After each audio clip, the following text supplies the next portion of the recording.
Good morning, CO fam and friends. As we continue through the Song of Ascents, these songs of hope, we're going to look at Psalm 129. And Psalm 129, I think, is really interesting for this time. Spurgeon says this psalm is it's a mingled hymn of sorrow and incredible resolve. And so what we're going to look at this morning is just how the psalmist is thinking about the current situation he's in. He's afflicted in so many ways.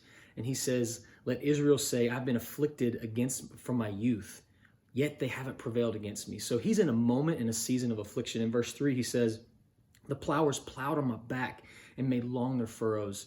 And this is what he's referring to is like the whips and the plowing of the fields, like the hard labor, the pain and the punishment that these people endured from years past. We're thinking, this was probably written somewhere in the middle of the scriptures when Israel's in exile at some point. We don't know for sure, but the psalmist is drawing on history.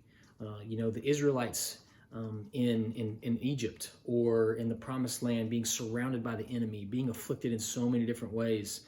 And like there's just the cords of whipping, or the cords of the plow that they're pulling to kind of mend these fields, and the affliction that's on their backs. And he says, yet they have not prevailed against me. And so he's thinking back on how God has provided and how God, he believes, will provide again. That's why verse 4 is so key to this whole thing.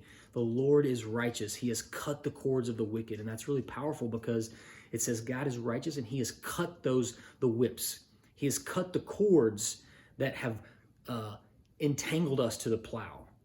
And then he goes on to say in 5-8 how we as people we prevail, and yet the enemy suffers, and the wicked will not go unpunished. And so in this time of confusion and frustration, it seems like we're getting bad news every day. We're being afflicted over and over again with bad news every single day. My prayer, my hope for you in this time that I'm trying to draw on is, would you look back to the times that you've been afflicted and remember how God has provided? If you're someone who you've never seen that before, this is a really hard yet really cool time to think about, man, and put your trust in, man, God is going to provide for us. God is going to be righteous once again and bring hope.